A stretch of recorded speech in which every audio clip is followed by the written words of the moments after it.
Welcome to steno ज्ञान point दोस्तों, आपके यूट्यूब चैनल स्टेनो ज्ञान पॉइंट में आपका बहुत बहुत स्वागत है। दोस्तों इस वीडियो के माध्यम से आपके लिए लेकर आए 80 शब्द प्रति मिनट की डिक्टेशन। दोस्तों डिक्टेशन की पीडीएफ अगर आप प्राप्त करना चाहते हैं तो वीडियो के डिस्क्रिप्शन में दिए गए लिंक को फॉलो करके आप वहाँ से प्राप्त कर सकते हैं, या फिर हमारे टेलीग्राम ग्रुप को ज्वाइन करके वहाँ से भी आप डिक्टेशन की पीडीएफ प्राप्त कर सकते हैं। और दोस्तों अगर आप हमारे चैनल पर फर्स्ट बार विजिट कर रहे हैं तो हमारे चैनल को सब्सक्राइब शेयर करना ना भूलें, साथ ही बेल के आइकन को प्रेस कर ले ताकि आने वाली ऐसी ही महत्वपूर्ण डिक्टेशन से संबंधित वीडियो की नोटिफिकेशन आपको सबसे पहले प्राप्त हो सके। तो चलो दोस्तों डिक्टेशन स्टार्ट करते हैं। अपनी डिक्टेशन स्टार्ट होगी जस्ट 5 सेकंड बाद। Yes start. अंग्रेजी के शॉर्ट हैंड शब्द के लिए हिंदी में आशु लिपि, संकेत लिपि, शीघ्र लिपि, त्वरा लेखन तथा लघु लेखन आदि कई शब्द प्रयोग हुए हैं। विराम आशु लिपि 2 शब्दों से मिलकर बना है, आशु और लिपि। विराम आशु का अर्थ है संक्षिप्त रूप से एवं लिपि का अर्थ है लिखना। विराम आशु लिपि न केवल ध्वनि लेखन है बल्कि कम से कम रेखाओं के द्वारा अधिक से अधिक ध्वनियों को लिखना है। विराम पैरा हिंदी आशु लिपि का इतिहास भारत के स्वतंत्रता संग्राम के इतिहास से जुड़ा हुआ है।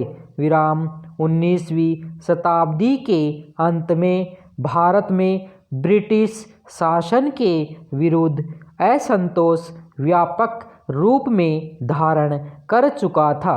विराम उस समय देश के राष्ट्रीय नेता ब्रिटिश सरकार के विरुद्ध हिंदी में भाषण देते थे।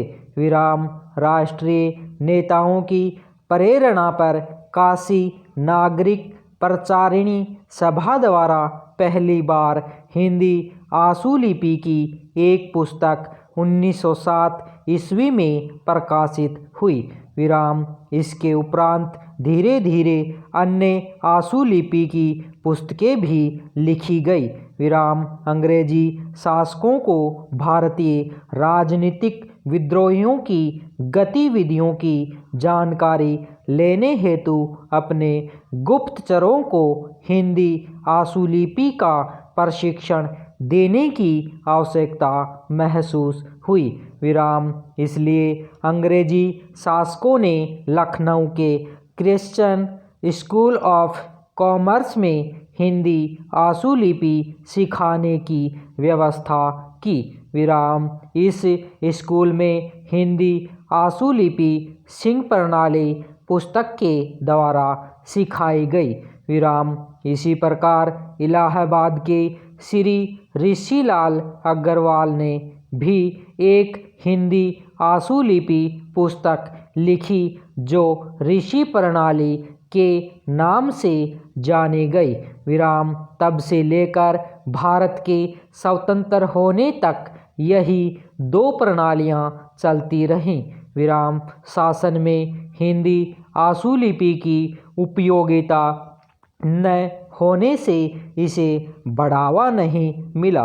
विराम राष्ट्रीय सरकार के गठन के बाद पहली बार 1946 ईस्वी में सेंट्रल लेजिस्लेटिव काउंसिल में 4 हिंदी आशु लेखकों की नियुक्ति हुई और हिंदी आशु लिपि को प्रोत्साहन मिला।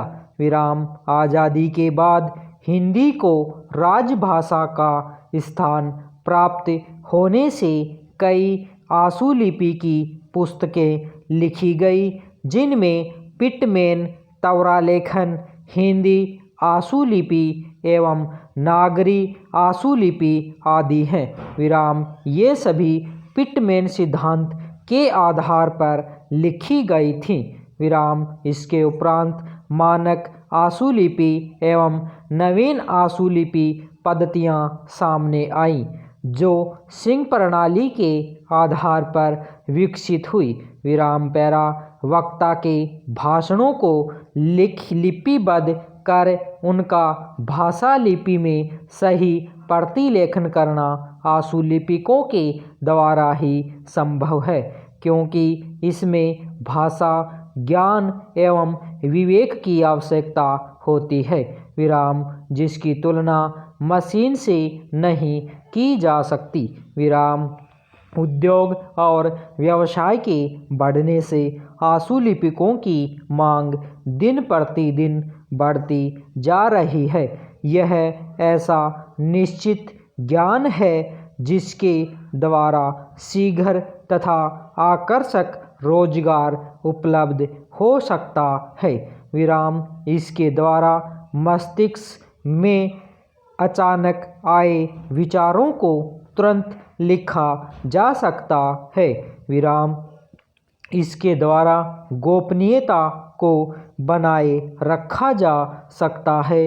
विराम, आशुलिपि लिखते समय 3 बातों का ध्यान रखना चाहिए: गति, शुद्धता एवं निश्चिंतता। विराम, इनको प्राप्त करने हेतु एक आशुलिपिक को श्रुतलेख लिखते समय बैठने की स्थिति एवं तकनीक को ध्यान में रखना चाहिए।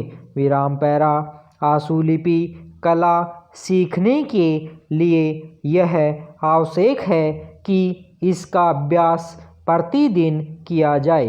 विराम, अगर इसका अपनी इच्छानुसार कभी अभ्यास किया जाए और कभी न किया जाए तो वह इस कला को नहीं सीख पाएगा। विराम, धन्यवाद।